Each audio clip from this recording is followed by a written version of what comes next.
Voilà, Pascal, bonjour. Très bonjour Sophie. On en est à notre neuvième vidéo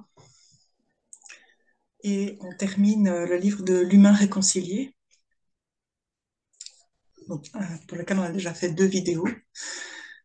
Donc, tu es en pleine décrue, déconstruction de tes croyances, telles que enseignées par la religion.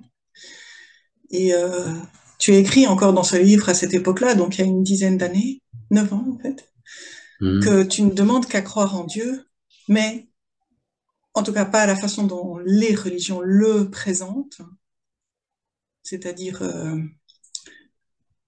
que pour toi, enfin, la religion catholique, en tout cas, ne se met pas au service de Dieu, mais se sert de Dieu pour son propre pouvoir. Et hum, c'est quelque chose que tu trouves une sorte de mensonge que tu ne peux pas supporter. Donc tu vas chercher la vérité par toi-même, au-delà de ce qui t'a été inculqué pour mieux te mettre en étau quelque part. Mhm. Euh, tu te dis, mais finalement, l'adhésion à des croyances extérieures à soi, auxquelles on décide de croire sans que ça vienne du fond de soi, ne peuvent pas rendre libre. Elles sont là pour nous rassurer, pour tout expliquer sur le sens de la vie, de l'origine à la fin, jusqu'à comment se comporter, penser, agir, pour être adéquat à ce qui est attendu, mais donc rien ne vient du fond de soi. Et ce fond de soi, c'est ce que tu appelles le soi, la voie mystique que tu recherches, qui est pour toi la troisième voie, c'est-à-dire ni tout balancer, ni rester dans l'adhésion à ses croyances, mais aller au fond de toi, dans ta propre intériorité, chercher ce qui te fait vivre. Quelque part, ouais, je reprends une citation que j'avais trouvée dans le livre Des illusions à soi. Euh, Tu parles de répétiteurs de vérités décharnées. Donc, ce que Mhm. tu cherches, c'est pas des gens qui te répètent en quoi croire avec des vérités euh, qui ne viennent pas de la vie elle-même. Tu as besoin de revenir à la chair, c'est-à-dire au vécu vraiment incarné, quoi. D'ailleurs, tu te rends compte en revenant à ta vie incarnée que tu n'as jamais vraiment réussi. Tu as fait un peu semblant. Toutes ces choses qu'on te dit de faire, de penser, de croire, tu faisais un peu semblant de croire à tout ça et de vivre tel qu'on te demandait avec une espèce de masque. Et quelque part, est-ce que ça peut être autrement finalement quand on regarde en face ce que la religion propose, c'est-à-dire finalement un idéal désincarné justement et inaccessible, et par ailleurs une injonction à renoncer à soi, mourir à soi, se culpabiliser. Il y a une espèce d'écartèlement qui se vit, comme dans toute emprise d'ailleurs, il y a toujours une espèce d'idéal et une grande culpabilité. Donc cet écartèlement fige la personne qui va devenir un pantin obéissant, si je peux m'exprimer comme ça. Je ne sais pas si tu as ressenti les choses comme ça aussi. Eh ben oui, en fait, on a déjà parlé, je pense, en termes justement d'écartèlement. Cet écartèlement entre ce que l'on désirait vivre quelque part au plus profond de soi, mais que l'on étouffe parce on se dit que ce que l'on ressent, ce que l'on désire, n'est pas conforme justement à une vérité extérieure à soi. D'où évidemment cet étouffement aussi qui surgit, c'est inévitable.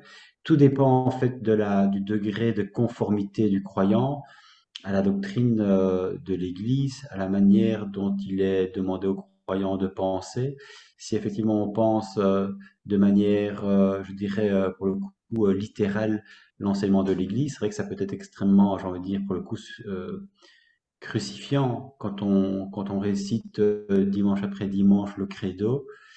Certains le récitent sans doute du bout de lèvres, d'autres essayent d'y croire un maximum, mais dans le fond, si on pense chaque parole que l'on récite, et que l'on doit réellement y croire, à un moment donné, je pense que en toute lucidité, on se dit que c'est incroyable, justement. C'est tellement incroyable que finalement, la seule façon d'y croire malgré tout, c'est de s'y fier coréam, de se jeter quelque part dans un enseignement qui n'a aucune consistance dans le réel de la vie, quoi. Donc on est de fait, du coup, Oui, complètement désincarné et on récite comme un perroquet, comme un répétiteur, une leçon que l'on ne peut pas comprendre. C'est un petit peu comme si on avait du mal à comprendre un professeur et que pour l'examen, en fait, on va étudier par cœur à défaut de comprendre réellement ce que le prof dit. On sent bien qu'on n'adhère pas, que s'il y a une question un peu à côté qui est posée, on va être complètement perdu. Et je crois qu'effectivement, dans l'Église, quand on a un enseignement, une catéchèse, il vaut mieux quelque part réciter les choses par cœur parce qu'on est tellement habitué de les écouter, de les entendre, qu'elles font partie de soi. Mais ce n'est évidemment pas, ce n'est pas soi, ce n'est pas réellement viable, quoi. Ce n'est pas partageable non plus, ce n'est partageable qu'avec les personnes qui, par définition, partagent, entre guillemets, la même foi.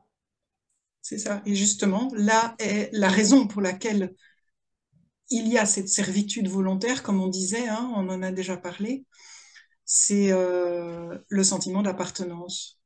Et là, tu l'expérimentes pour le coup dans ta chair. Quand tu décides de prendre distance, tu es face à l'angoisse du vide et peut-être dans le fond, l'angoisse de l'abandon. Je pense que on en avait parlé, hein, la religion apporte un sentiment de communauté, d'être en lien avec des personnes, un récit commun qui nous lie les uns aux autres et qui donne sens. Et puis, si on décide de plus penser par soi-même, on se retrouve avec deux choses très, très difficiles à vivre, qui sont d'une part l'ignorance, d'autre part la solitude. Et ces deux aspects sont redoutables et en même temps sont des passages obligés pour naître à soi-même et trouver sa liberté intérieure. Donc c'est très curieux, mais c'est comme ça. On préfère être contenu dans un groupe qui nous dit comment être et qui nous guide, avec quelqu'un qu'on juge comme supérieur et qui sait mieux que nous et qui va nous guider, que de se retrouver seul. Enfin, la liberté est un grand inconfort. Et pourtant, il y a un stade de la vie où euh, soit on y accède, soit on passe à côté de soi. Euh, j'ai l'impression, enfin, il me semble, Ouais, vers le milieu de la vie, à un moment donné, c'est maintenant ou jamais. Et c'est bon, c'est ça que tu vis comme un accouchement que tu peux presque pas choisir. Ou alors, si tu choisis de pas le faire, tu sens que tu vas te dessécher sur place, quoi. Mais je pense que ça dépend, ça fait aussi, à mon avis, un petit peu, pour certains en tout cas, partie des âges dans la vie. Il y a certains moments clés où on sent quelque part que l'on est en train de vieillir, mais aussi du coup de mûrir et que euh, il y a des choses avec lesquelles on est en porte-à-faux que l'on peut subir plus ou moins longtemps et à un moment donné, ça devient juste insupportable de continuer à le subir. Donc l'âge faisant, à un moment donné, ce qui était encore digérable, j'ai envie de dire, devient à un moment donné complètement indigeste. Mais c'est vrai que c'est un passage à vide et donc quelque part, c'est extrêmement angoissant parce qu'on se sent évidemment complètement vulnérable aussi. Je crois qu'il y a aussi une grande part de vulnérabilité dans la remise en question qui fait que quelque part, on se sent incompris forcément de ceux avec qui on vivait de certitude et on ne peut quelque part comprendre ce que l'on vit qu'après, c'est-à-dire après avoir quelque part construit ou reconstruit des fondations enfin assainies, c'est-à-dire qui nous appartiennent complètement. Et à ce moment-là, on peut de fait voir le chemin parcouru et comprendre que ce qu'on a vécu, ça avait vraiment un sens, ça valait vraiment la peine, et c'est enfin faire corps, parfois pour la première fois, avec soi. Et ça peut aussi passer du coup par plusieurs périodes où à un moment donné, on peut aussi se dire, mais on peut s'en vouloir quelque part, avoir honte et se sentir complètement coupable d'avoir été quelque part berné par une vérité extérieure à soi, à laquelle on s'est complètement fié. On peut en vouloir évidemment à l'Église, on peut en vouloir aux prêtres qui ont euh, prêché entre guillemets la bonne parole, on peut en vouloir à ceux qui nous ont embarqués dans l'Église, dans telle communauté d'Église. Euh, et on peut aussi avoir du coup parfois une colère extrêmement forte, qui peut d'ailleurs être très mal perçue, très mal comprise de la part de ceux qui restent encore dans l'Église, en se disant que finalement il a tout jeté et en plus de ça il a pas l'air très paisible et du coup pas très crédible non plus, en étant très très dur parfois, parce que je pense aussi que quelque part, quand on a traversé ce qu'on a traversé, on mesure en fait l'asservissement qui a été vécu. On mesure le degré d'emprise et l'énorme difficulté qu'il y a eu à sortir de cette emprise et à sortir parfois envers et contre tout et envers et contre tous. Donc c'est vraiment de nouveau un chemin d'extrême solitude et se rendre compte après évidemment que ce que l'on a cru semblait être une évidence et puis que quand on décroît en fait on se rend compte que la prétendue évidence que l'on vivait en réalité c'était juste un bourrage de crâne. Quand on se rend compte de ça après et qu'on se rend compte que ce que l'on croit au jour d'aujourd'hui c'est évident et que ce qu'on a cru hier c'était juste euh, une sorte d'enfumage en fait, et une répétition effectivement comme un perroquet qui répéterait exactement ce que son maître lui dit. Quand on se rend compte de ça, c'est d'une extrême violence aussi. En même temps, c'est une libération et en même temps, c'est se dire mais j'aurais pu encore croire à cette façon de penser combien de temps et combien de temps encore avant de me faire confiance et d'être fidèle à moi quoi. C'est vrai que du coup, c'est quand même une grosse douleur aussi, une grosse souffrance que de se rendre compte de toutes ces années entre guillemets perdues. Quand j'entends aussi des personnes qui ont des communautés parfois 10, 15, 20 ans, c'est quand même toute leur jeunesse, quoi. C'est leur adolescence, c'est a priori les plus belles années de leur vie qu'elles auraient pu passer à la fête, à danser, à rire, à sortir, avoir une vie entre guillemets dans le monde, c'est-à-dire une vie en fait normale euh, et se rendre compte que cette vie normale, on ne l'a pas eue, soi-disant, pour une vérité plus haute, plus belle, qui va te réaliser toi, et réaliser que justement cette réalisation, en réalité, c'est tout sauf le contraire. C'est vrai que c'est un grand écart, quoi. Et ce grand écart, il faut parvenir petit à petit à le combler. C'est déconstruire sans savoir où on va, et c'est petit à petit que un pas entraîne un autre et qu'on se dit que qu'on est sur la bonne voie, mais au départ on pense trahir énormément et la communauté et l'Église et Dieu et évidemment soi-même, éventuellement ses parents aussi qui nous ont inculqué la foi. Donc ça fait beaucoup de choses à la fois en termes de remise en question. Ouais. C'est quelque part, c'est un. Non, j'ai plein de choses à dire à la fois. Bon, là, tu viens de parler de saut dans le vide, en fait, un peu. Dans tu disais tout à l'heure, oui, c'est vraiment faire face, tout balancer comme ça, l'impression de trahison, l'impression de se sentir seul, c'est un peu un saut dans le vide et en même temps, euh, ce vide n'est pas vide, mais il est à construire, comme on disait. Tu te vides de ce qui n'était pas toi pour te trouver toi. Donc, tant que tu ne sais pas qui tu es, c'est du vide, mais c'est justement là qu'il va y avoir quelque chose qui sera enfin autre chose que du vide, c'est-à-dire autre chose que des illusions. Tu vas te retrouver face à la vie réelle, vécue tout simplement. Pas Tout juste ce qu'il simplement. faut croire et ce qu'il faut faire et ce qu'il faut penser, mais la vie réelle vécue dans toute son amplitude, ici, maintenant. Oui. Et Avec avec toute son âpreté aussi et tout ce que j'ai refusé de voir et tous les jugements que j'ai pu porter aussi sur les autres, tout ce sentiment aussi de quelque part de supériorité quand on détient une vérité. Donc c'est quand même aussi un effondrement. Et puis c'est se rendre compte aussi que finalement on se pensait vivant alors qu'en fait quelque part on est mort.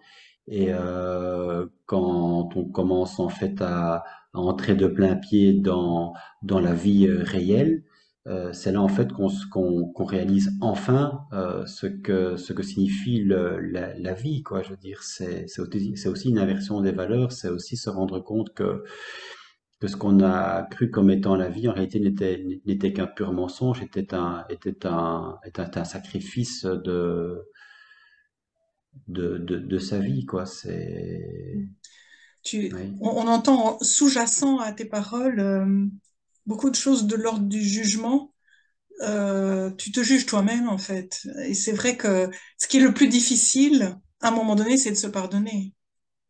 Je me dis aussi, quand on est parfois dans une forme d'agressivité vis-à-vis des autres, c'est qu'on est agressif avec soi-même, hein. Sinon, quelque part, on se dit, mais comme tu disais, on a honte d'avoir été dupe et tout ça.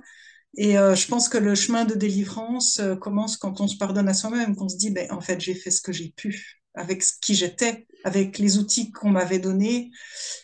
Et ceux qui m'ont pas donné suffisamment d'outils, ben, ils les avaient pas eux-mêmes. Et je pense il y a là la liberté intérieure, elle commence vraiment dans ce chemin de réconciliation, justement, pas enfin, c'est l'humain réconcilié, c'est aussi se réconcilier avec soi-même en prenant, comme tu le dis toi-même dans ton livre, toutes les parts de soi, nos propres contradictions, nos propres défaillances, nos propres limites, notre vulnérabilité, nos incapacités. Ben, c'est à partir du moment où on rejoint vraiment le réel, on rejoint ce réel-là aussi, c'est-à-dire tout ce qui m'est arrivé, tout ce à côté de quoi je suis passée, ce temps soi-disant perdu, ben, ça pouvait pas être autrement, et maintenant, qu'est-ce que j'en fais dans le réel qui désormais enfin m'appartient pour pouvoir aller de l'avant et pas regarder en arrière. Ouais, c'est ça. C'est ça. Et c'est se dire, et ça c'est pour le coup extrêmement libérateur, parce que pour la première fois, on peut aussi commencer à se dire que tout ce que l'on vit fait effectivement partie intégrante de la vie et que donc il n'y a pas, entre guillemets, à se dissocier, il n'y a pas à s'en vouloir, à essayer de se conformer absolument à un idéal et donc se voir imparfait, se voir cheminer, se tromper, faire des erreurs. Du coup, on voit que, comme tout le monde, ça fait partie intégrante de son chemin et que c'est à prendre tel quel et que ça nous fait aussi justement grandir. Alors que dans l'Église, évidemment, la manière dont notre chemin est vu avec ses errements, c'est automatiquement évidemment vu en termes de péché aussi, de division, de tentation, de mal à surmonter, et puis de confession évidemment pour essayer de, de pouvoir se conformer à cet idéal qu'on est censé atteindre. Et évidemment, on échoue en permanence. Et le fait tout le temps de se dire, mais j'échoue en permanence, c'est extrêmement culpabilisant. Et ça fait partie évidemment aussi de cette tension intérieure qui est de se dire, mais enfin, j'arrive pas à vivre ma vie parce que quelque part, je me mets un poids tel sur ce que je suis censé vivre que je n'y arrive pas, que finalement, ce poids, c'est un poids de culpabilité, c'est un poids sur les épaules qui empêche simplement de vivre léger, de vivre sans penser quelque part tout le temps au péché, ou à cette épée de Damoclès qui serait au-dessus de nous en permanence et qui te dit attention, il y a comme une sorte d'œil extérieur qui te regarde en permanence et qui te dit c'est bien, c'est mal, et jusqu'en tes pensées les plus intimes où finalement tu te dis mais je ne suis libre nulle part en fait. Il y a en permanence, il y a quelqu'un qui est en train de me juger et donc je dois me confesser, non pas par rapport quelque part à ce que moi-même je ressentirais profondément comme étant le mal commis, mais comme étant quelque chose que j'ai tellement intégré que je suis censé savoir, en conformant au catéchisme, quelque part, je suis censé savoir ce qui est bien ou pas en pensée, en action et en termes d'omission. Donc c'est un truc complètement fou en fait. C'est l'enfer sur Oui, terre, quoi. c'est ça. Je crois que le point le plus vicieux, c'est de te faire croire que tu es un pauvre pécheur incapable et que tu dois tout attendre de Dieu. Ouais. Et en même temps, on passe ton temps à te dire que tu es incapable et que tu es coupable. Donc, le cercle vicieux, il est là aussi. C'est que tu vas pas toi-même te dire, bon, ben voilà, je suis qui je suis, avec ce que je suis, je fais ce que je peux. Qu'est-ce que je peux faire en prenant ma responsabilité pour aller mieux, en essayant de guérir mes blessures. Non, tu attends tout de Dieu. Et donc, tu vas te confesser en espérant recevoir la grâce. Mais donc, tu vas pas prendre tes responsabilités pour vraiment aller mieux, aller voir éventuellement un psy et commencer à guérir. Et donc, tu es Mhm. dans un cercle vicieux qui t'enfonce, en fait, dans un mal-être où on te dit, mais toi, tu peux rien faire, c'est Dieu qui peut tout, et s'il fait pas, ben, c'est peut-être ta faute. Et donc, de toute façon, c'est ta faute. C'est horrible, en fait. Ah oui, oui, oui, c'est ça, c'est un vrai cercle vicieux, c'est tout le temps ta faute, quoi que tu fasses. Dès que tu tombes, c'est forcément ta faute. Et en fait, dans le quotidien, dans la vie de tous les jours, dans ton boulot, dans ta famille, etc., évidemment, là, tu prends tes responsabilités. Quelque part, ta raison fonctionne, je dirais, à plein. Mais dès qu'on est dans l'ordre du spirituel, là, subitement, tu dois tout attendre de Dieu. Et pour t'améliorer, tu dois attendre que Dieu t'aide, tu dois prier, tu dois recevoir les sacrements. Donc, je veux dire, il y a une sorte de dichotomie comme ça où il y a une division effectivement qui très très très forte, très profonde qui se fait et qui au quotidien est de nouveau tout à fait invivable, quoi. Donc, c'est un long chemin aussi avant du coup d'oser se refaire confiance et d'abandonner en fait toute cette façon de penser qui est un vrai formatage, hein. Je veux dire, c'est pas quelque chose qu'on abandonne comme ça, évidemment. Quand on a Oui, vécu là-dedans pendant des ouais. dizaines d'années, c'est un véritable formatage, quoi. C'est un, c'est un conditionnement, c'est un logiciel qui a été très très bien intégré et qui, en plus, comme on l'a déjà dit, ne remonte pas simplement euh, à quelques dizaines d'années, mais à des siècles évidemment de doctrine et donc une doctrine à laquelle chacun est censé effectivement se conformer pour atteindre Oui. cet idéal. Mais ça fait penser aux parents qui inculquent à son enfant le fait que de toute façon, il ne sait pas par lui-même. C'est le parent qui sait ce qui est bien pour lui et il n'y arrivera pas. Et le parent l'aide, devance non seulement ses désirs, ses besoins, mais ses capacités d'avancer. Et en fait, c'est une bienveillance vicieuse, quoi. Mhm. C'est la meilleure façon de créer un lien de dépendance tout en disant qu'on est libre. C'est exactement ça. Et donc, l'Église perpétue ça. Et toi, dans le livre, tu es en train, ta colère, c'est comme on disait, hein, la rébellion de l'adolescent qui est en train d'essayer de quitter sa mère, l'Église, Dieu le Père, et tu es entre deux, comme l'est parfois l'adolescent. Et très étonnamment, dans ce livre, parfois, on a l'impression que tu te dis, bon, bah, en fait, tout ça, c'est de la foutaise, hop, je vais faire ma vie. Et puis tout à coup, tu dis, tu penses à cette église en ruine, tu as pitié pour elle, et tu dis, j'espère que peut-être que Dieu va quand même venir prendre les choses en main. Donc tu es encore dans tu es parasité encore par ces pensées-là, ou bien tu te dis, il faudrait qu'une voix vienne me révéler quelle est cette troisième voix, tu l'attends, tu la cherches dans la prière, donc tu es encore dans cette attente où tu te déresponsabilises quelque part. Et puis tout à coup, tu reprends, je fais un petit résumé, hein, tu reprends les rênes en main et tu te dis, non mais en fait, on est chacun l'Église et prenons nos responsabilités. Donc, et là, tu es entre deux, je reste dans l'Église, mais pour être complètement libre et dire vraiment qu'est-ce qui va pas et œuvrer pour une réforme totale. Et là, dans la réforme totale de l'Église, tu te dis, il faut qu'elle revienne à la source de la liberté des évangiles. Et puis tu énumères tout un programme où tu parles de la décléricalisation, la désacralisation, et puis au niveau du pouvoir, décentralisation des décisions, démocratie, et puis tu énumères tout un programme qui fait que l'Église, l'institution ne sera plus ce qu'elle est du tout en fait, et qu'il y aura un retour dans la vie de petites communautés locales, voilà, tu as tout un plan de réforme et tu restes dedans pour œuvrer pour cette réforme comme font beaucoup de croyants.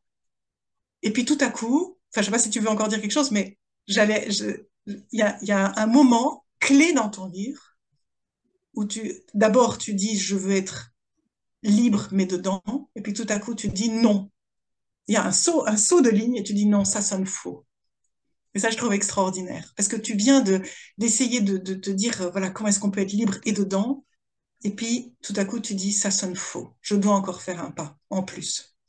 Ce sont encore des compromis, ce sont encore des concessions entre être dans l'Église, mais la changer, etc.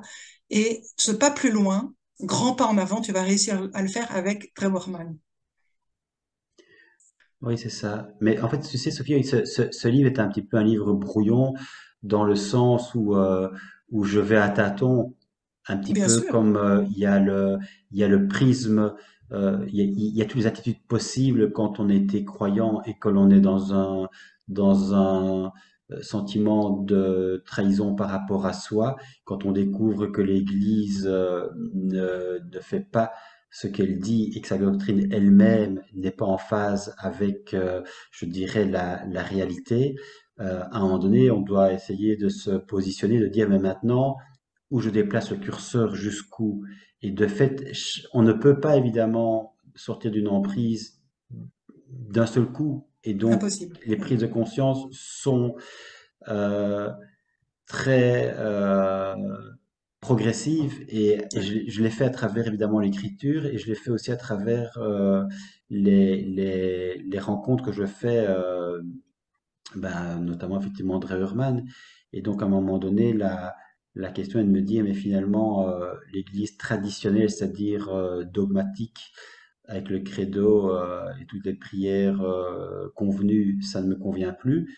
Et puis à un moment donné, en fait, il y a des communautés, des petites communautés, des petites cellules comme ça d'églises qui restent effectivement en lien avec l'Église catholique. Et donc, ce sont des cellules catholiques, mais qui prennent beaucoup de liberté par rapport à l'enseignement. Et donc, pendant quelques semaines, j'ai fréquenté une de ces cellules-là à Bruxelles.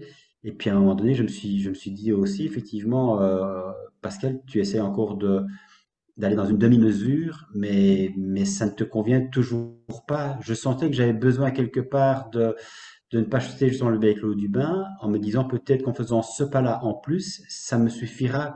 Et là, tu vois, en fait, je me dis simplement, maintenant, l'idée, c'est vraiment de me fier à ce que je ressens plus intime de moi-même. Ce n'est pas évidemment quitter quelque part une situation instable pour vivre une autre situation peut-être un peu plus confortable, mais qui reste au fond de moi tout aussi instable finalement. Donc l'idée, c'est de véritablement voir où moi, quelque part, je me situe en étant profondément fidèle à moi et en ressentant les choses, je dirais, de manière totalement libre. Et donc c'est là, à un moment donné, que je dis effectivement, même ce pas-là, qui était encore une sorte de compromis d'entre deux, c'est encore me mentir, quoi. C'est encore biaiser la réalité et donc je dois effectivement aller plus loin. oui. Et Trevor Mann parle très bien de ces compromis. Donc, je vais Ouais. le lire. Soyons clairs, la réponse engage tout l'être. Écouter l'Église, c'est succomber à la contrainte obsessionnelle de remettre en question son propre jugement. L'individu s'interdit la présomption de prétendre mieux connaître les injonctions de Dieu que l'Église, qui représente Dieu sur terre. Dans ce cas, la confiance en une Église régie par Dieu se confond avec une défiance chronique envers soi-même. À l'inverse de la capitulation existe la saine révolte. La personne ose se redresser et oppose à l'obéissance de l'Église l'obéissance à son être propre. Elle engage sa volonté contre la volonté de puissance de l'Église et refuse de se soumettre.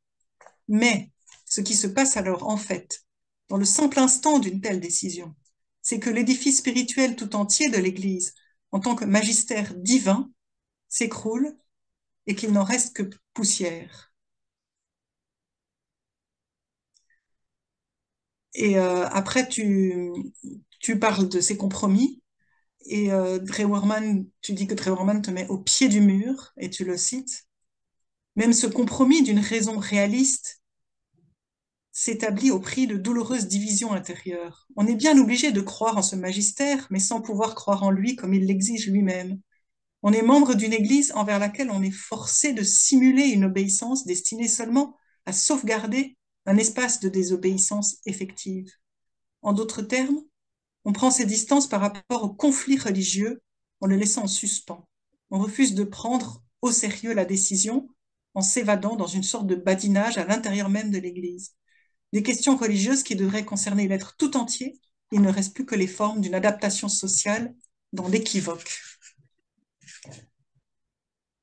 Et il dit plus loin, mettre la vérité en dehors de soi, c'est-à-dire dans les institutions, au lieu de la mettre en soi, dans la clarté de sa pensée, voilà ce qui caractérise foncièrement la pensée fonctionnaire du clerc. C'est déjà un grand acte de courage pour elle de forcer occasionnellement les frontières de son ambivalence. Donc il parle des prêtres, au nom des prêtres, en fait, en disant qu'ils sont eux-mêmes dans l'ambivalence, comme on en a parlé un peu déjà. S'il est présent en ambivalence, les croyants, je dirais a fortiori. Mais c'est très beau comme texte, effectivement, c'est vraiment ça, c'est-à-dire c'est se rendre compte à un moment donné que l'Église, en fait, qui promeut l'amour, en réalité est profondément maltraitante.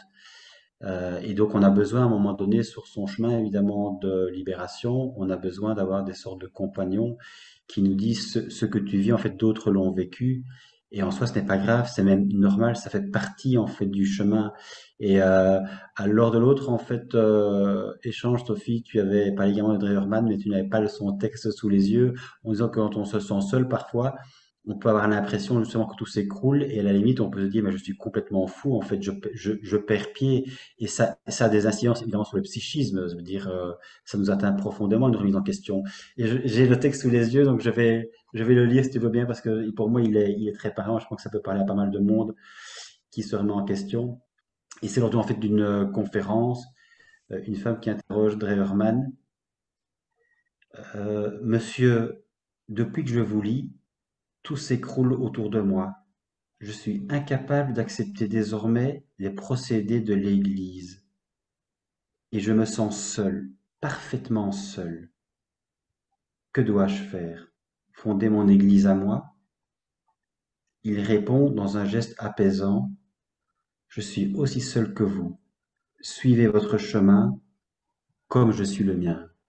Et ça, c'est génial. C'est-à-dire que là, on est dans une profonde intériorité où l'autre enfin dit, il ne faut pas me suivre moi, je n'en sais pas plus que vous en fait. Donc, moi, je vis mon chemin, ce n'est pas le vôtre, votre chemin vous appartient, et commencez par vivre le vôtre, et c'est là que vous allez trouver votre vérité. Et c'est extrêmement libérateur quand on entend ça, quand on le comprend, quand on le ressent au plus profond de soi, et qu'on ose enfin aller sur ce chemin en se disant, mais ce chemin me fait peur, mais je ressens ce chemin comme étant le seul réellement qui m'appartienne, et je vais effectivement m'y engager. C'est le début, c'est le début, j'ai envie de dire, du bonheur. C'est-à-dire que là, enfin, pour la première fois peut-être, on se dit, je vais commencer à me respecter moi et à prendre enfin ma vie en main, quoi.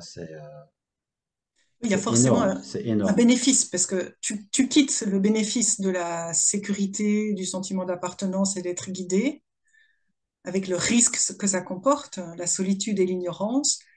Et comme toujours dans la vie, si on quitte un bénéfice, malgré le risque, c'est qu'il y en a un autre bénéfice plus grand, normalement. Et Oui, c'est vrai que c'est périlleux parce que tu l'as pas encore expérimenté ce bénéfice, mais il y a des moments où tu en parles quand même. Enfin là, tu parles d'un bonheur plus grand. Et je crois que très concrètement, les mots que tu utilises pour en parler, c'est l'expansion de mon être ou mhm. l'élargissement. Oui, c'est ça que j'ai lu dans la page suivante. Pour suivre mon chemin, j'ai une boussole indéfectible. L'élargissement de mon être. C'est beau ça. Ben, c'est le signe vital que de fait, c'est le chemin que l'on doit emprunter, malgré toutes les voies contraires, malgré parfois la voix intérieure qui vient te dire tu fais fausse route. Tu te ressaisis, tu te dis, cette voix intérieure, en fait, elle m'a été inculquée, je la connais, et elle agit en fait contre mon propre bien. C'est pas l'Esprit Saint, je veux dire. Et là, justement, c'est un peu donc ce grand pas que tu fais consistera à te dire, mais finalement, j'ai pas besoin de l'Église pour rejoindre le Christ, et le Christ qu'elle m'a présenté est le Christ qu'elle-même a fabriqué. Donc, pour toi, rester fidèle à l'Église, ce n'est plus rester fidèle au Christ, et tu remets en question ben, l'image du Christ qui t'a été donnée par l'Église elle-même. Mais surtout, ce qui te libère, c'est que tu te rends compte que l'Église s'est présentée comme intermédiaire indispensable et qu'elle est là, l'imposture. Que ce soit pour rejoindre le Christ, que ce soit pour te rejoindre toi, que ce soit pour être heureux, trouver la béatitude et tout ça. Mais pour qui elle se prend pour dire qu'il faut cet intermédiaire indispensable à la grâce et à l'intériorité elle est là l'usurpation quelque part dont il est question. Donc je lis le passage. Donc là tu parles de l'Église, elle ne serait plus cet intermédiaire obligé de la grâce. L'homme serait entièrement libre face à cette destinée. Il s'acheminerait enfin vers une foi slash vie. Tu commences à relier les deux, ils se confondent en fait, exempte de peur. L'Église ne serait plus la porte du salut, elle serait au mieux le doigt qui indique à l'homme son chemin d'humanité. Ainsi, sa vocation serait de redonner confiance en soi-même, en l'autre et en Dieu en redisant « Va, ta foi t'a sauvé ». Ce changement total de paradigme étant à ce jour pure utopie, pour toi, peut-être encore à ce moment-là, mais comment vivre dans une église fermée au vent du large? Bon, tu as la réponse maintenant? Il faudra encore quelques livres pour ça. Autrement dit, comment mettre tout son cœur dans ce que l'être profond réprouve? Comment concilier harmonieusement l'inconciliable, son attachement à un évangile de liberté et son appartenance à une église dogmatique? La foi ne peut que se danser, c'est la vie même, c'est la mystique. Voilà, on en revient à la fameuse mystique. Oui, c'est ça, c'est-à-dire un peu la folie de penser par soi-même, d'aimer par soi-même, de vivre par soi-même, d'être en dehors du moule, du dogme, de l'Église, du coup de l'institution, de tout ce qui était prétendument donné comme étant la vérité avec un grand V.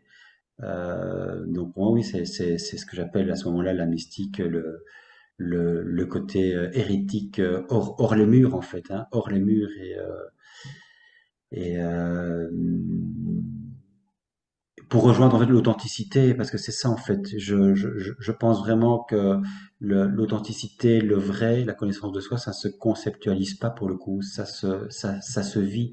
Et quand on vit de fait un élargissement intérieur, bah là en fait j'ai pas besoin qu'on me l'enseigne cet élargissement intérieur. La vie, j'ai pas besoin de lire des bouquins, j'ai pas besoin d'aller à la messe, j'ai pas besoin d'ouvrir une Bible, j'ai pas besoin de réciter un credo pour être en phase avec moi, pour être un être enfin euh, conscient de qui je suis, de ce que je vis, et en étant ouvert à moi, en étant davantage du coup aussi ouvert aux autres, et du coup aussi ouvert aux autres sur leur propre chemin, c'est-à-dire sans juger l'autre parce qu'il a tel ou tel comportement ou telle façon de penser, mais ça aussi, c'est libérateur à un moment donné, hein, je veux dire. Donc, ça fait partie aussi du chemin de se dire, mais enfin, je peux enfin entendre l'autre, l'homosexuel, je peux enfin l'entendre dans ses luttes, dans ses combats, dans ce qu'il est, dans son besoin d'être authentiquement reconnu, et pas simplement avoir toujours cette arrière-pensée en disant, euh, voilà, quelque part, en soi, tu es un être humain, mais quelque part, ton comportement, il est pas adéquat. Et donc, il y a toujours un jugement qui est porté. Je pense que le croyant, enfin, en tout cas, c'était mon cas, même s'il se l'avoue pas, même si je ne l'avouais pas, il est extrêmement jugeant. Parce qu'en réalité, la doctrine de l'Église est extrêmement jugeante. On le voit bien encore avec les divorcés remariés, la manière dont l'Église en parle, c'est toujours évidemment au travers d'une pastorale de miséricorde, mais en soi, l'acte est toujours mauvais et et la communion, elle a été longtemps refusée et si actuellement elle est accordée, c'est à des conditions extrêmement strictes et c'est aussi à condition justement de vivre sa nouvelle relation dans la chasteté la plus complète, quoi. Donc je veux dire, de nouveau, il faut se couper en deux pour de nouveau se conformer à l'Église qui te fait le don d'un sacrement, mais qui te fait ce don-là à des conditions complètement exorbitantes, c'est-à-dire que ton, ton côté charnel, tu dois de nouveau le renier, quitte effectivement à le vivre comme un sacrifice. C'est le prix à payer pour être à nouveau admis au sein de l'Église, quoi. C'est Et là, abominable. on est vraiment dans la définition de l'emprise perverse, c'est-à-dire que non seulement on arrive à avoir une emprise sur quelqu'un parce qu'on inocule en lui la peur et la culpabilité. Mais en plus, si on fait ça, inoculer en lui la peur et la culpabilité, c'est pour projeter sur lui ce qu'on ne voit pas en soi. Je veux dire, ça, c'est quelque chose de flagrant aujourd'hui quand on voit comment se comportent les prêtres, certains prêtres, pardon, certains évêques, mais surtout, alors là, on peut y aller, je pense, sans pincettes, le Vatican, qui se permet de dire qui a droit ou pas droit à s'approcher des sacrements selon s'il est correct au niveau charnel, et qu'on voit comment ces gens-là se comportent. Enfin, ça, tu savais pas encore à l'époque, mais tous les livres qui sont sortis dernièrement sur le fonctionnement du Vatican, tout ça, fait que ça devient flagrant pour qui veut le voir, parce que rien n'est plus sourd que celui qui veut pas entendre, personne n'est plus aveugle que celui qui ne veut pas voir, et c'est vrai que même en sachant certaines choses, on peut ne pas vouloir voir et se dire oui, mais ça concerne seulement une partie, ça concerne seulement, etc. Euh, je pense que la question, là où tu vas jusqu'au au bout de ce que tu peux aller dans ce livre-là, c'est quand même en écoutant Anne Morelli qui t'interpelle beaucoup et qui te dit, mais en fait, est-ce qu'il y a une différence entre la religion et la secte finalement? Ça, c'est la question que tu te poses à ce moment-là. Est-ce que toute religion n'est pas une secte finalement? C'est déjà énorme comme questionnement à ce moment-là. C'est de nouveau un pas qui en entraîne un autre, c'est-à-dire qu'à partir du moment où, dans Parole d'un libre croyant, dans le livre précédent, je parlais quand même déjà des déviances extrêmement symptomatiques dans l'Église C'est et en vrai. particulier dans les communautés, mouvements d'Église. Je lis tous ces deux communautés, Saint-Jean, Focolari, Poincœur, l'Opus Dei, Légionnaire du Christ, enfin, toutes ces communautés déviantes, je les voyais évidemment encore à l'époque comme des dérives sectaires avant de me dire que peut-être ces communautés elles-mêmes, de fait, étaient en soi des sectes, mais des sectes qui dépendent quand même de l'Église. Et donc, à un moment donné, l'Église, elle est responsable ou elle n'est pas responsable. Elle laisse en son sein des communautés qu'elle dit être saintes ou pas. Elle valide le charisme, elle valide les statuts. À un moment donné, quand toutes ces communautés tombent par terre, c'est l'Église qui a permis tout ça. Donc l'Église, évidemment, elle a la même patte que les communautés et les mouvements d'Église qui savaient effectivement complètement à dérive sectaire. Et c'est l'Église elle-même, évidemment, qui a couvert. C'est l'Église elle-même qui a finalement validé des charismes qui s'avèrent complètement déviants avec des fondateurs complètement pervers pour le coup aussi. Et donc à un moment donné, je me questionne en me disant, mais est-ce que cette Église, c'est simplement de nouveau des dérives, hein. Nous sommes tous pécheurs, donc il faut pas de nouveau jeter le bébé avec l'eau du bain. On est tous pécheurs et moi aussi. C'est la question que je me pose dans Parole d'un libre croyant, en disant il faut euh, faire la part des choses entre le bon grain et l'ivraie. Donc toujours se rattacher à un texte d'évangile quelque part pour dire l'Église nous a donné l'Évangile, l'Évangile dit qu'il faut séparer, donc séparons et ne jetons pas tout. Et puis à un moment donné, on se dit, mais si, si effectivement je dois me fier à l'Évangile et du coup ne jamais remettre en cause l'Église, c'est un cercle vicieux. À un moment donné, je dois aussi en sortir et me rendre compte que de fait, peut-être que l'Église n'a jamais été voulue par le Christ, mais que c'est en réalité l'Église qui a usurpé en fait la parole de Dieu et qui effectivement s'est cru être enfin a cru que enfin, a fait croire plutôt que le Christ était la tête de l'Église et que quitter l'Église c'était automatiquement quitter le Christ avec tout ce que ça peut générer comme culpabilité pour le croyant. Donc oui, c'est aller vraiment, je dirais, jusqu'au bout du bout.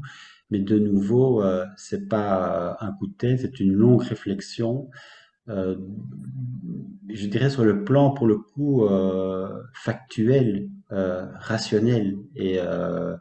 Mais bon, il faudra encore aussi quand même d'autres livres écrits pour aller justement à la fine pointe de l'abus, c'est-à-dire évidemment pas simplement le dessus de l'iceberg, mais l'envers du décor, c'est-à-dire remonter à la racine.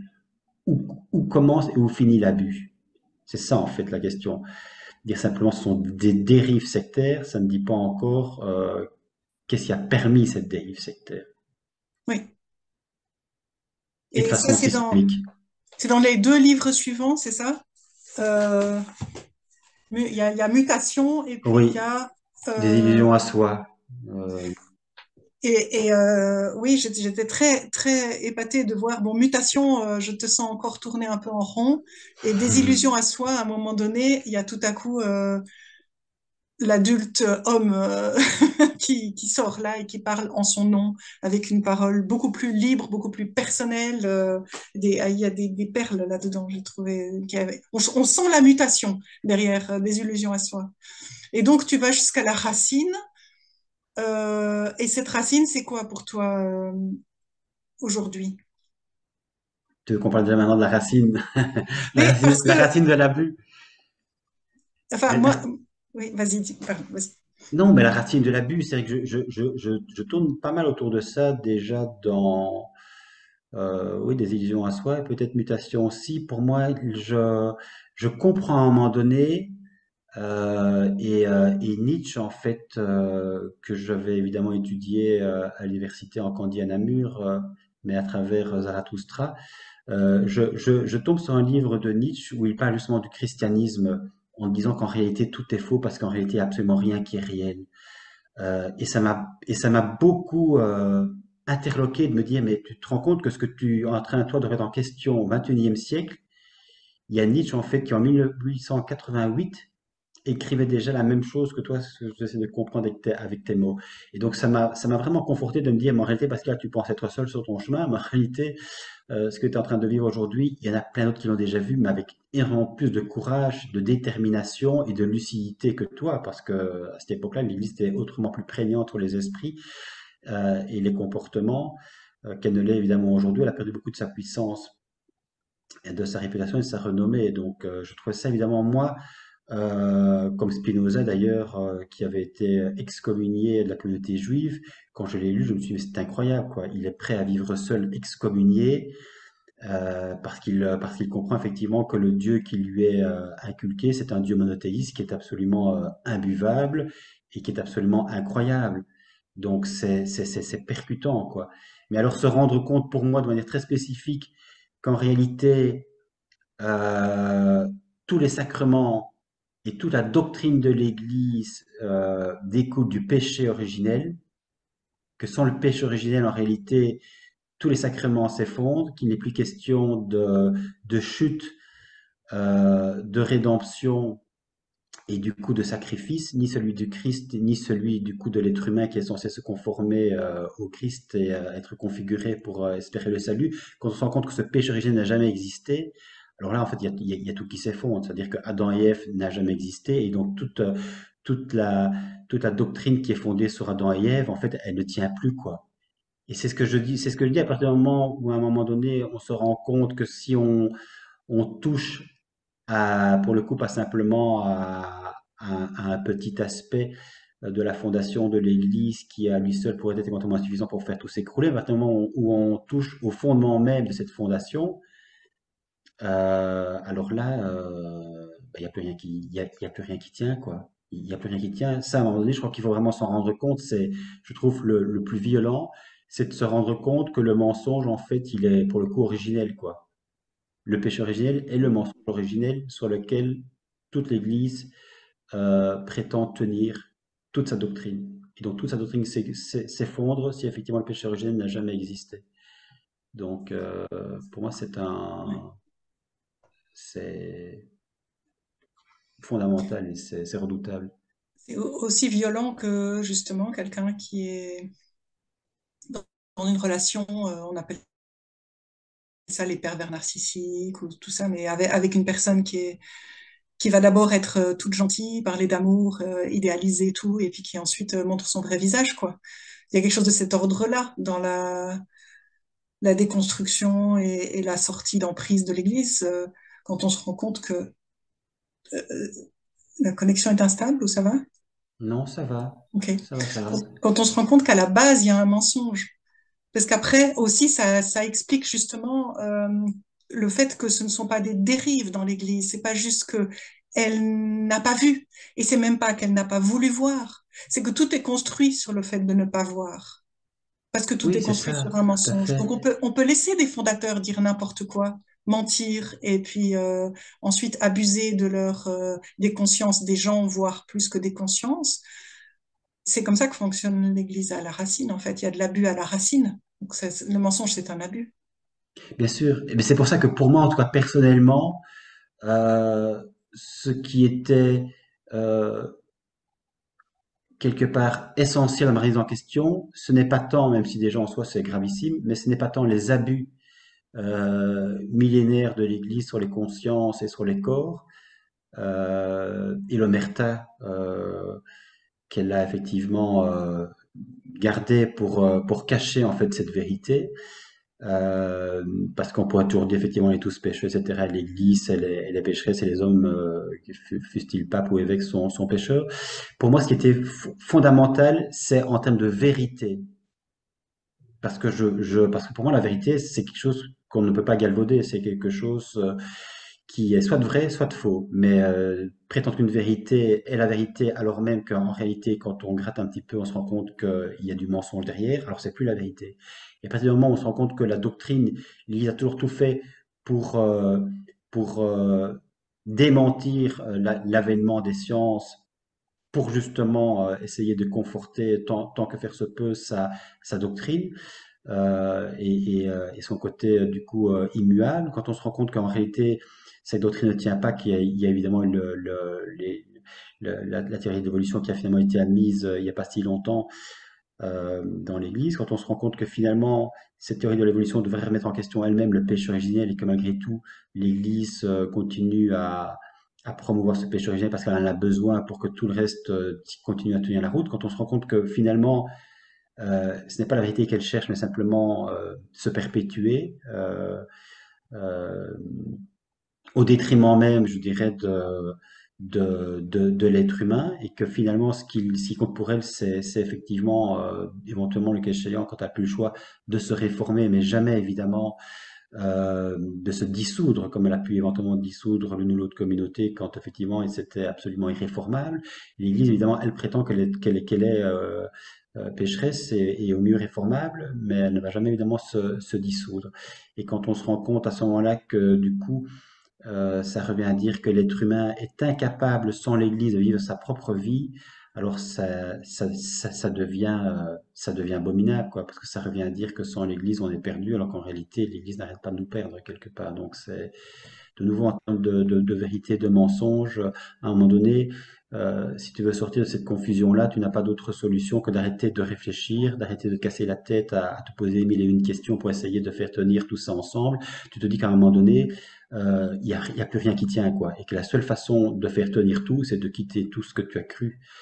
C'est de ne plus être dans le compromis et de ne plus chercher une réforme, de ne plus chercher à être progressiste, de ne plus chercher à faire euh, une sorte de liste entre ce que tu veux encore bien croire, ce que tu rejettes, le credo, oui, non, le Loup Saint Marie, oui, non, la Vierge Marie, oui, non, les anges, oui, non, le sacrifice du Christ sur la croix, oui, non, les résurrections, oui, non. Enfin, je veux dire, à un moment donné, tu te dis, il y a plus rien qui tient. Particulièrement, il y a un point essentiel de la doctrine qui ne tient plus. Ça veut dire quoi? Que ça veut dire effectivement que tout le reste ne tient plus non plus. Je veux dire, c'est une question de cohérence interne. Tout tient ou tout s'effondre. Alors, on va pas rester sur le mot s'effondrer. J'avais envie, pour sortir un peu de tes livres et faire quelque chose d'un peu plus original, de reprendre, comme j'avais fait pour la première vidéo, un texte de ton blog. D'accord. D'abord, la phrase conclusion que moi j'ai notée pour ce livre-là, c'est les religions n'ont pas d'avenir, la vie déborde des églises. Et alors, il y a des extraits, c'est un extrait il y a beaucoup de textes sur ton blog, donc, un extrait sur ton blog que j'ai noté qui résume un peu tout ça. Il n'est plus possible de s'illusionner, de faire fausse route, de se déprendre de soi-même au profit d'une vérité désincarnée. Il n'y a alors d'autre vérité à vivre que ce chemin sans chemin, cet autre chemin de chair dont nous parlent depuis toujours les poètes et les mystiques. Il n'est plus de sacré, séparé du profane, tout est sacré, rien n'est profane. D'ailleurs de Chardin, tu reprends. Tout est sacrément humain. Il n'est plus besoin de le nommer, il est besoin de le vivre, d'instant en instant, sans intermédiaire religieux, dans tous les aspects de sa vie personnelle. Le sacré est du côté du silence, comme le mystique de Ludwig Wittgenstein, que tu cites. Tout ce qui peut être dit clairement, et sur ce dont on ne peut parler, il faut garder le silence. Ce n'est plus la tête qui pense et affirme de manière péremptoire, c'est le cœur qui bat. Nous voilà unifiés là où auparavant nous nous sentions inévitablement divisés entre ce qu'il fallait croire et ce que nous ressentions au plus profond de nous-mêmes. Apprendre à naître ici-bas sans plus imaginer l'au-delà. Au silence de Dieu doit correspondre le silence sur Dieu. Oui, c'est ça. Je pense que foncièrement au fond de soi, je pense on est tous en mesure de se rendre compte que ça peut nous mener très très loin, mais que cette vérité, elle est toute intérieure et qu'on a besoin évidemment de s'aider pour décroire, on a besoin de s'aider de personnes qui ont fait le chemin avant nous, mais quelque part, je pense qu'au fond de nous, on sent que ces personnes-là qui ont fait ce chemin avant nous parlent vrai, et c'est pour ça aussi qu'elles peuvent être quelque part des guides, des compagnons sûrs, et puis après de fait, je pense qu'on se retrouve face à soi-même, et puis le, le plus vrai de soi, le plus authentique de soi se découvre dans le silence, parce que je pense il y a aucun mot qui peut relater à sa juste mesure le chemin que chacun parcourt.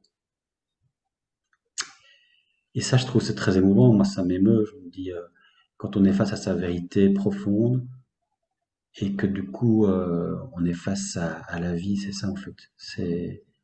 C'est la vie quand on parvient un tout petit peu avec des moments de lucidité, de se dire, mais ce chemin que je suis en train d'emprunter, c'est un chemin qui me rattache enfin à la vie. Il n'y a pas, il y a pas à hésiter. C'est le plus beau chemin. Et dans la vie, il n'y a pas que le silence et la solitude, il y a les rencontres, Ouais, qui est le réel de la vie et qui permet aussi de mieux se découvrir soi-même à travers le regard de l'autre quand le regard de l'autre lui-même est sans mensonge et authentique et aimant, en fait, finalement. Donc ça, c'est l'amour, pour le coup, incarné. Et donc, on peut terminer par ça, parce qu'il y a aussi un autre texte que j'avais voulu lire au tout début et que finalement, j'avais pas lu. Je pense que c'est le bon moment pour parler des rencontres. Tu as écrit un texte, c'était quand même il y a une dizaine d'années que tu l'as écrit, je pense, si c'était sur ton blog ou un peu ouais. moins peut-être. Et de ces rencontres improbables, un instant, laisse-moi t'en dire un mot. Je lis des extraits. Elles me font toucher du doigt l'humain, celui-là même qui me paraissait inaccessible la veille encore. Quand tu sais que ta vie, ta douleur, ton épreuve est comprise par l'autre, cet inconnu ou cet ami, ce lointain ou ce proche. Quand soudain tu ressens en toi cette étincelle de vie de cet autre qui traverse le miroir de tes peurs, te rejoint pour avoir traversé la grande épreuve. Mes amis m'inspirent, me percutent, me bouleversent. Ils m'effraient, me triturent, me renvoient à l'irrésolu, à la blessure originelle, au désir inassouvi, à l'enfance, souvent. Peu à peu, avec le temps, très lentement, lorsque la confiance naît et que la peur finit par refluer, ils deviennent ma respiration, ma part d'humanité et de vie, cette part essentielle pour renaître. Ils sont pour moi l'invraisemblable, l'indicible, le lien détruit qui se renoue, l'inaccessible devenu réel. Ils me font exister pour moi-même, non plus sur autorisation. Ils ne me doivent rien et je ne leur dois rien. Et lorsqu'il s'agit d'une amie, c'est là un lien plus indicible et plus invraisemblable encore. C'est l'autre avec un grand A que je rejoins enfin. C'est l'autre qui par moments comble ma faim, ma solitude et mes angoisses. C'est la femme qui répare ce que la mère n'a su donner, cette part de tendresse et de bienveillance, cette part de complicité et de paroles entendues, cette part de mots jusqu'alors tabous et qui accouche enfin d'un long silence. Ouais, tu reprends là des mots très, très, j'ai envie de dire très forts, très personnels, très intimes, parce que rejoindre l'autre, justement plus intime, c'est extrêmement intime, c'est extrêmement fort. Et, euh, et de nouveau, on peut en parler comme ça dans le cadre d'un échange ici, mais c'est vrai que l'essentiel de nouveau se vit au plus profond de soi-même et c'est très très compliqué d'y mettre des mots. Mais c'est vrai que quand je me suis déconditionné, quand j'ai osé quelque part me rejoindre, moi, j'ai commencé du coup évidemment aussi à pouvoir refaire confiance aux autres et à aussi me montrer du coup vulnérable, plus avec mes certitudes évidemment d'antan, mes certitudes religieuses, mais vulnérable avec mes doutes. Et, euh, et du coup, ça m'a évidemment ouvert, j'ai envie de dire, à l'autre. Et l'autre s'est ouvert à moi, du coup, c'est vraiment se rejoindre en vérité. Et ça, ce sont des moments évidemment extrêmement précieux qui ne sont possibles que si de fait mutuellement on se découvre dans tous les sens du terme. Et, euh, et c'est un peu effectivement ce que ce texte-là essaye de relater. Et par rapport à la femme en particulier, c'est vrai que comme j'en ai eu très très peur très très longtemps, du coup les relations féminines pour moi c'était quelque chose qui me paraissait totalement invraisemblable. Et du coup, avoir pu les vivre et les vivre encore, c'est quelque chose pour moi qui reste tout à fait inouï et pour le coup incroyable, même si dans mon quotidien, je vois que c'est viable et puis c'est désirable et c'est juste magnifique aussi d'être quelque part dans une relation à l'autre, quel qu'il soit, d'égal à égal et de se dire que l'autre je n'ai pas à en avoir peur, mais qu'au contraire, si je lui fais confiance et si je parviens à recevoir sa confiance en étant celui que je suis, à ce moment-là, il y a aussi un enrichissement mutuel qui se fait et ça, de nouveau, c'est rejoindre l'essence même de la vie que de s'enrichir mutuellement. En fait, l'autre est menaçant à partir du moment où toi-même tu ne sais pas bien qui tu es et que il manque de respect envers toi et il peut dépasser les limites et manquer de respect parce que toi-même tu sais pas bien qui tu es donc tu laisses l'autre faire et c'est comme ça que fonctionnent aussi les religions avec leurs adeptes en fait quelque part. Tout à fait, on en revient toujours à la même chose. Je pense que ne pas se faire confiance, c'est laisser à l'autre la main mise sur soi et c'est là que commence l'emprise avec toutes les dérives possibles. Mhm. Et donc conclusion. Et conclusion, vive la vie. Vraiment simple. Et comme tu C'était dis, vraiment ça. la simplicité prend une plombe à être Oui, c'est vrai. C'est un chemin, mais c'est un chemin qui prend des plombs, mais une fois qu'on est dessus, il faut surtout s'y cramponner, parce que parfois c'est pas, la vie n'est pas simple pour autant tous les jours, mais en tout cas, on sait ce que l'on désire au quotidien, et on essaie d'y tendre, c'est déjà l'essentiel. Voilà. très bien. Merci Sophie. Merci Pascal. À la prochaine. À la prochaine.